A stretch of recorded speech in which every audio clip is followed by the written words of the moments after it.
Well, hi Gemini. Hey guys, welcome to your March reading with me. Hey, thanks for tuning in and deciding to watch what's in store. We're going to be using 10 different cards to interpret the energies for the month and things that you can positively focus on to enhance how the month plays out.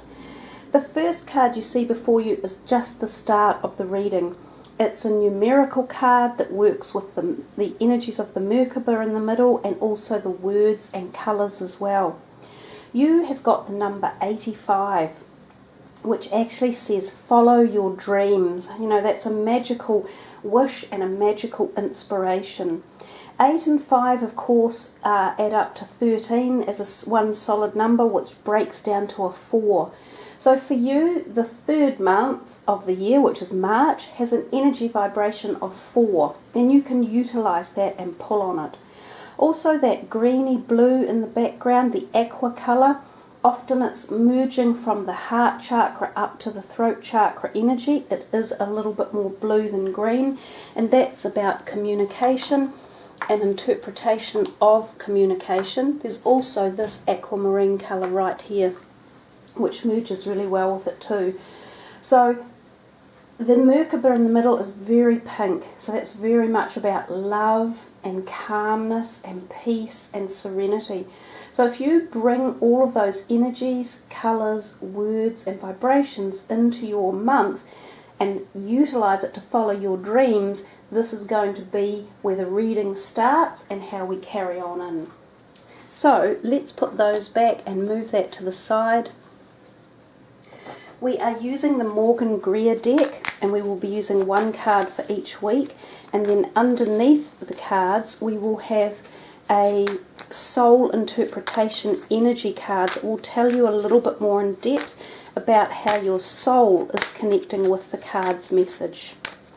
Now, if you can hear staticky hissing in the background, it is the cicadas outside. They have just recently erupted with summer heat, and that's the male cicadas singing their song of love. So don't let it bother you. Let that vibration of love work through you. Your first card, and there's the vibration of love, is the 10 of Cups. Your second card is the 2 of Swords. Your third card is the Hierophant. And your fourth card is the Queen of Pentacles. You have a really nice mix of colours, and you've got one major arcana. You have cups, swords and pentacles as well. So let us shuffle these cards a little bit and see what the soul connection energy is going to be for each one of the cards.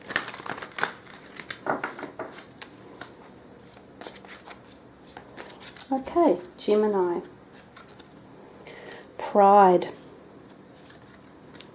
relationships, adversity, and envy. So let's take a look at these bottom cards, the Mandela cards. They're very powerful and they have high vibrational energy that evolves and works through the mandalas. The mandalas themselves kind of connect with you at a very core level, kind of the subconscious if you like, or the metaphysical, and they will be working on clearing blockages and reuniting soul issues around certain aspects of your life. So let's start, guys, with the first card on the left up here, which is the 10 of Cups. The 10 of Cups is always considered the card of love and happiness, feeling satisfied with a lot of relationships, and often love relationships or family relationships in your life. So it's a great card to start your reading, and there's this feeling of merriment and happiness, and even events and social events to do with love, harmony, families and happiness. And the card at the bottom is Pride. And it says, I love myself and see myself in everyone. So pride is not ego, or, well, let's put it this way. We all need ego to live and be here in this physical world. It's when we have over ego or over pride that causes a problem.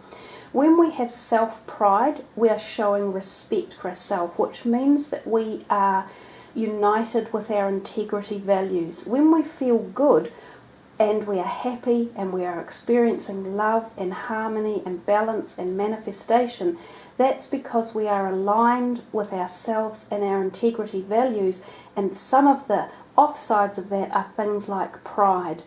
You always feel proud of yourself if you've achieved an accomplishment, or that you are successfully undertaking something, or you have done something well, or whatever it is that you've done, whether it be partnership-wise, career or financial. When it's successful, you feel proud, and that's exactly how it should be.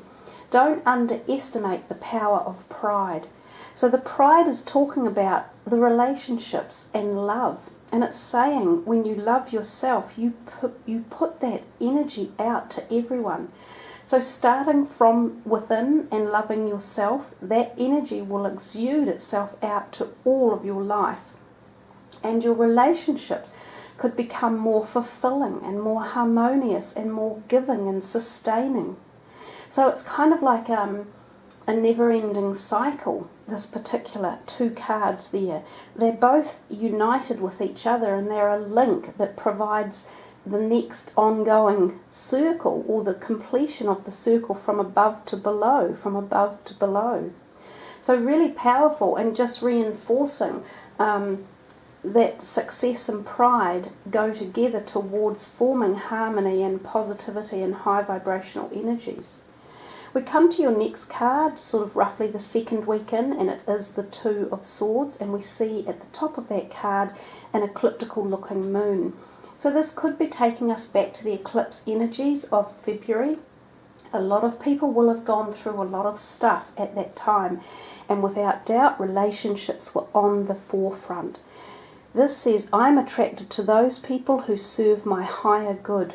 Now, the Two of Swords is often about being unable to make a decision and being at a sort of crossroads where there are two possible choices or directions, and you're unsure which way to go, and you feel like you can't necessarily clearly see it because that woman has a blindfold on. So she's sitting there going, oh, do I go left or right? Do I take A or B? She's not connecting with herself enough. She's limiting her ability to perceive unsighted the hidden stuff behind the correct way to make the right decision. So she's feeling lost, and she's feeling unsure and uncertain. But if it's to do with relationships, this particular issue that's surrounding you and you're unsure of, come back to knowing that the people who serve your higher good is the decision and the area that you should be going in. So if you're thinking, gosh, I've got this decision to make that involves relationships, whether it's business relationships or personal or interpersonal or family or a wider circle of friends, pick the ones that are going to be serving your higher purpose. Now you'll know that when you connect with your soul's energy and you do it more intuitively and without trying to second think it, because Gemini, you're so often stuck in the mind concept and analysing things. You've got to let this one be more intuitive and feel through it. And that's perhaps too why she has the blindfold on, because you don't need to see everything to know the answers, but you do need to be able to feel it to understand the answers and which direction to take. If we come to the third week, we see the Hierophant, and underneath we see adversity. And it says, I accept that challenges are the best way to learn. Now the Hierophant, again, he has an ecliptical moon on him, and she even has a slight ecliptical moon down here, and there's also one in this card.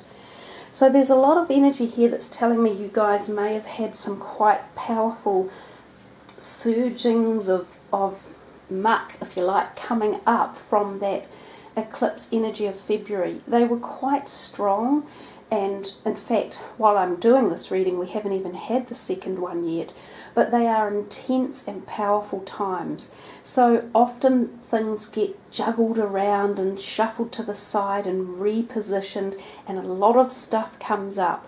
Now the Hierophant talks to us about societal rules and regulations and conforming and doing things appropriately in the right place, the right time and the right way with the right people.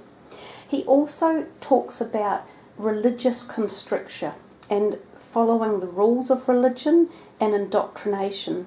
So some of you may be attending events that have religious, inclination, or services or events, or going to the place of belief that you follow. You might be attending a function there, whether it's a church or a temple or a shrine or anything along those lines. You might be going to one of these places.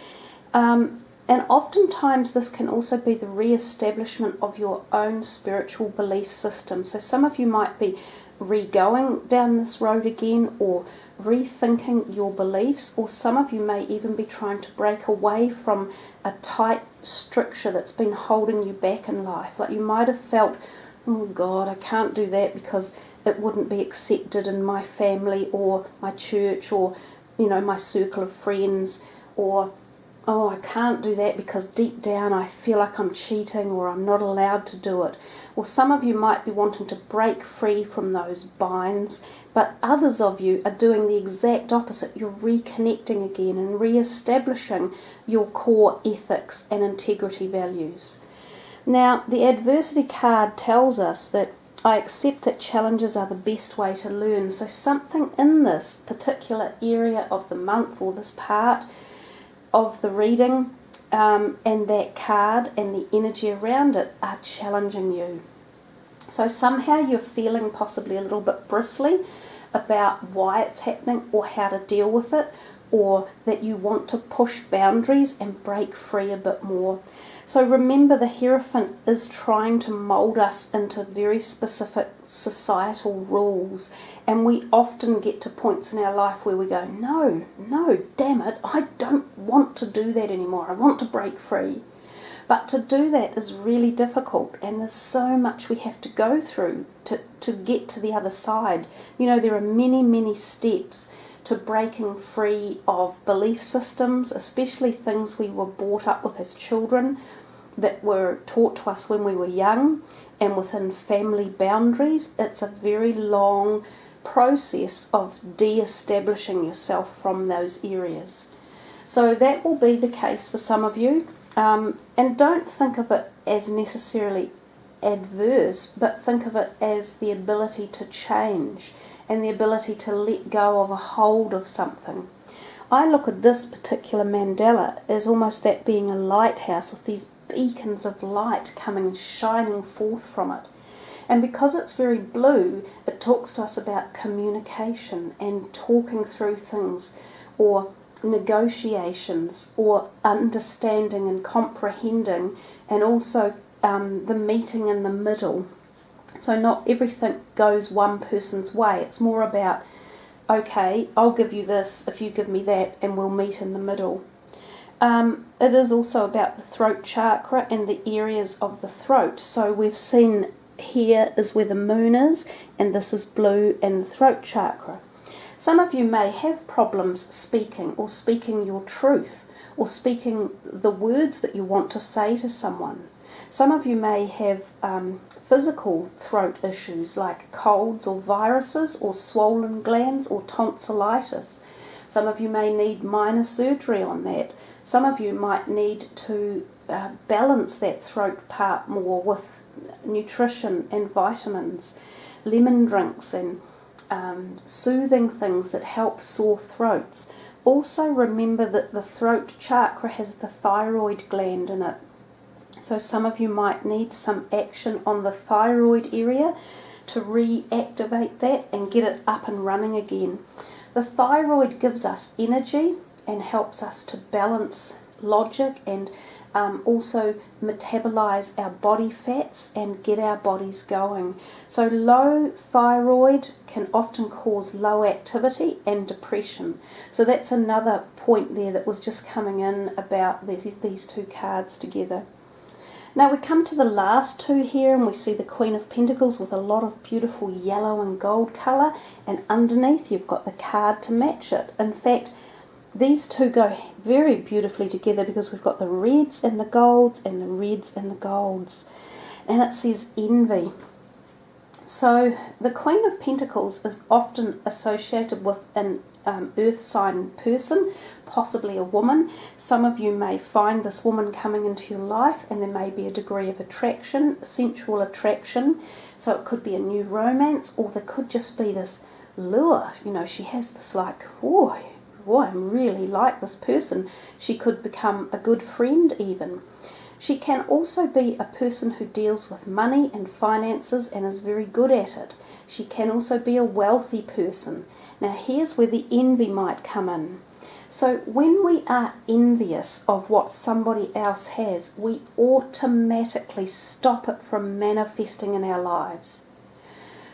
Envy is one of the lowest of energies. It's like hate, greed, judgment. They're all those dark, grumpy, sinister, foul, purgative things that you want to just eke out of your life. Envy is when we feel low self-esteem. You only really envy someone when you don't believe you can either have it yourself, or that you manifest it, or that you exude it. The words are, I am the same as everybody but with different challenges. So if there's someone who walks into your life, or that this person is around, or there's something here about finances or money quite often with this card, and you're feeling envious about someone else or what they've got or the gifts that they have, you need to drop that off. Turn it from envy into feeling amazed and in awe, and find out how they are successful, or what it is about them that is luring and attractive and compelling and giving and nurturing and supportive, and go with that flow of energy.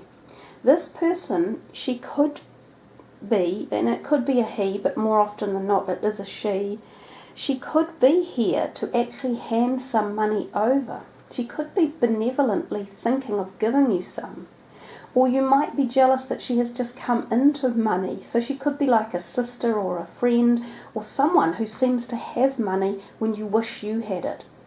But again, remove the envy, turn it into the positives, learn how she got it, or she gives her information freely, or why she exudes this warmth and compassion, and learn from it and uplift those energies.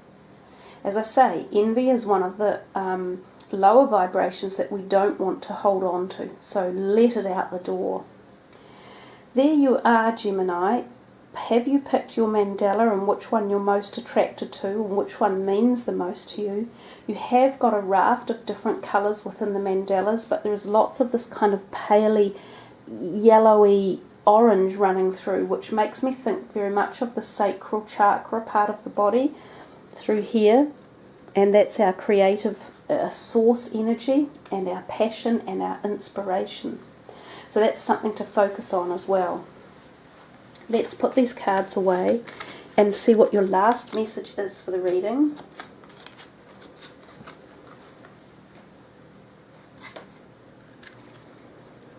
These are a deck of cards by Doreen Virtue, and they're fairy energies, but they're very nice, positive, quite strong messages, and the cards themselves are jolly hard to work with. They seem full of energy, so they're quite playful cards. They're jumping around everywhere.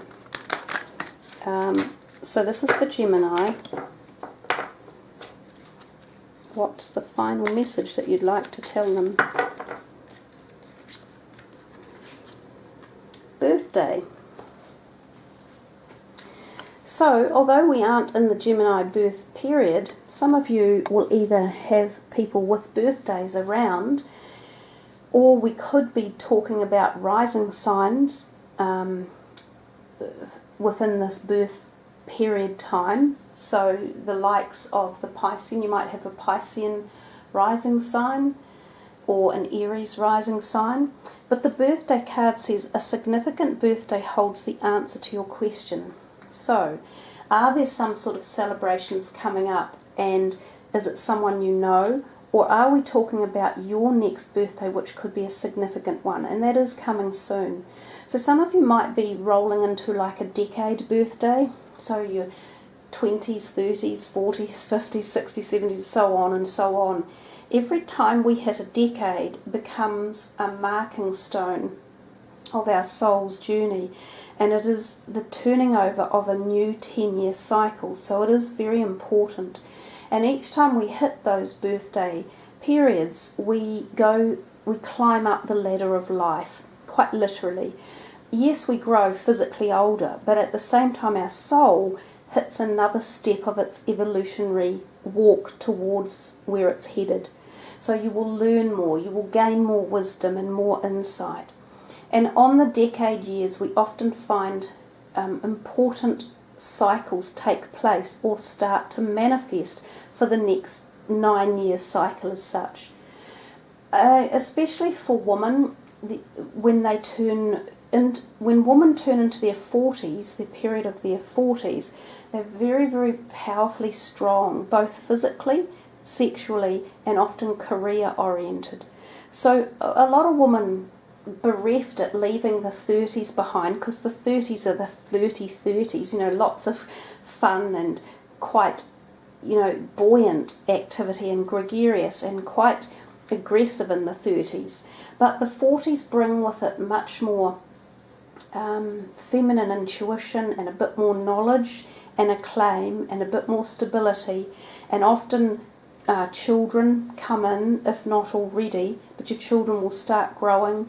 You become a very independent person by your 40s. You've often well and truly grown out of your family's hold on you, and you are now yourself. And this is the beginning of the journey of a lot of transformation for females. And because the 50s often herald in for women the menopause change and the leaving of the physical part of life and moving more into the spiritual world, and the passing forward and the gift of giving and knowledge to people.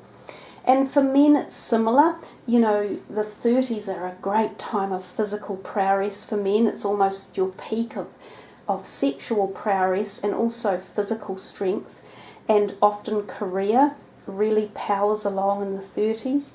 And 40s is a wee bit more about family time and nurturing and feeling that power within your career, quite often in the 40s, with the knowledge you've gained and the strength, and you sometimes get to that CEO or top of the chain in your workforce.